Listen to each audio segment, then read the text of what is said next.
बिस्मिल्लाहिर्रहमानिर्रहीम।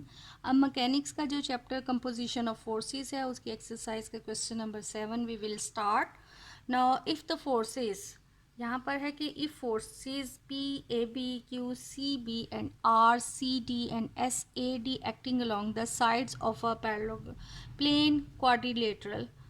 Quadrilateral means चौकोर, यानी जिसकी चार साइड्स हों और ज़रूरी नहीं है कि उनकी लेंथ सेम हो, लेंथ उनकी डिफरेंट भी हो सकती है, एंगल्स भी डिफरेंट हो। ठीक है, तो इसको क्वाड्रिलेटरल कहते हैं। Are in equilibrium show that, ये जो फोर फोर्सेस जो एक क्वाड्रिलेटरल के अलोंग एक्ट कर रही हैं, दे आर इन इक्विलिब्रियम। तो इक्विलिब्रियम में है, so we have to show that कि P R is equal Q S. अब यहाँ पर फोर्स पी ए बी दी हुई है, सो ए बी के along P A B force और सी बी, अब चूंकि सी बी लिखा हुआ है इसलिए इसकी डायरेक्शन सी टू बी होगी, सो क्यू सी बी। और आर सी डी इसके C to D, R C D direction and S A D, तो एस ए डी यानी along A to D act कर रही हैं, तो दे आर इन इक्विलिब्रियम। अब यहाँ पर देखें कि ये फोर्स हमारे पास जो है वो ए बी और ये एस ए डी एक्ट कर रही हैं। लेट्स कि ये ई जो है वो ए बी डी लाइन को कट कर रहा है, तो चूंकि यहाँ पर ये रेशो पी है, इट मीन्स कि ये रेशो पी आ जाएगी और यहाँ पर ये एस है, तो ये ई पॉइंट जो है वो ये बी डी लाइन को पी और एस की रेशो में डिवाइड कर रहा है। So by lambda mu theorem, by lambda mu theorem,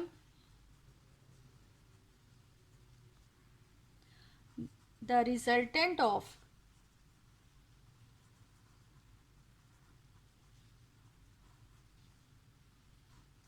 P A B force and S A D force।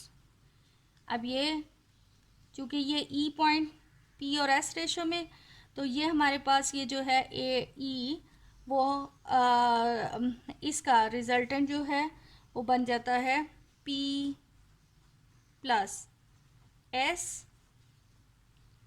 ए ई के इक्वल। ए ई के इक्वल बनता है, इसका मतलब है ये इसको P और S रेशो में डिवाइड कर रहा है, वेयर जो E पॉइंट है वो बी डी को, where E divide D B in ratio, इसको रेशो P और S रेशो में डिवाइड हो रहा है, so D E over E B. D E ratio P है और ई बी रेशो S, तो P O by S। Similarly हम इतने पार्ट को देखें तो यहाँ फोर्स आर सी डी है और यहाँ फोर्स क्यू सी डी, तो जो इसका ये रिजल्टेंट है by lambda mu theorem it will become R plus S C F के equal. Now by lambda mu theorem, by lambda mu theorem,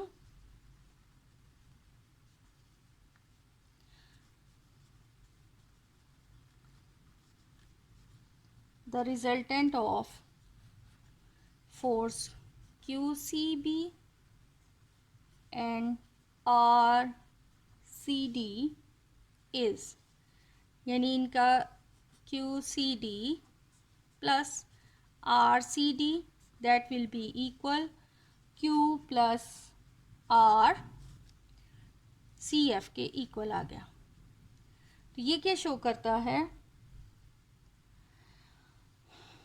where F जो पॉइंट है, F डिवाइड डी बी को divide करता है in ratio. अब इसको चूँकि यहाँ पर ये क्यू सी बी है तो ये इतनी वैल्यू जो है वो क्यू आ जाएगी, और ये आर सी डी है, इसका मतलब है ये रेशो इस रिस्पेक्ट से देखा जाए तो आर है, ये आर है और ये क्यू है।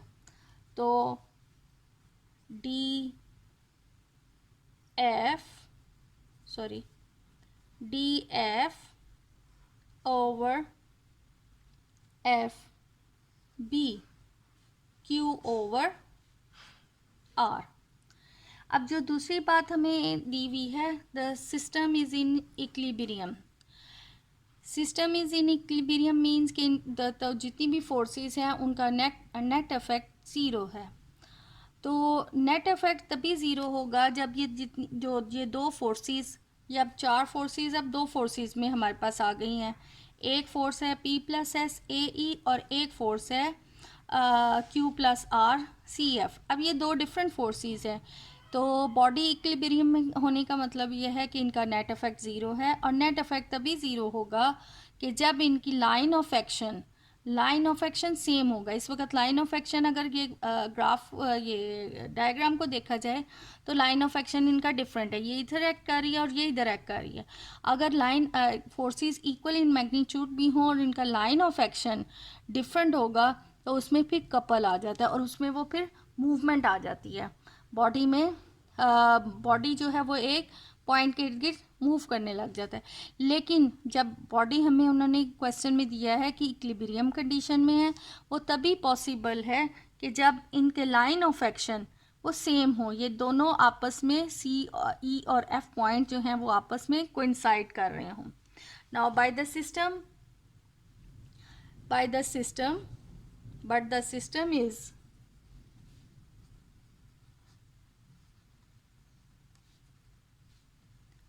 In equilibrium. वो चूँकि इक्विलिब्रियम में है तो ये पॉसिबल तभी है only possible when AE side AE and जो CF है has same line of action,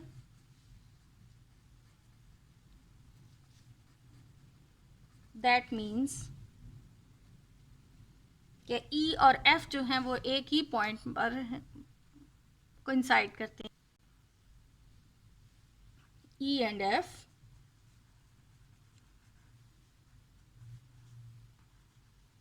coincide, यानी इनकी वैल्यूज E इक्वल F है।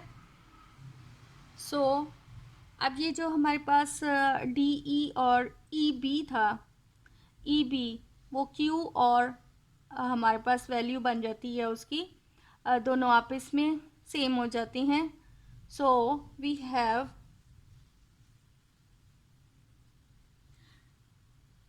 ये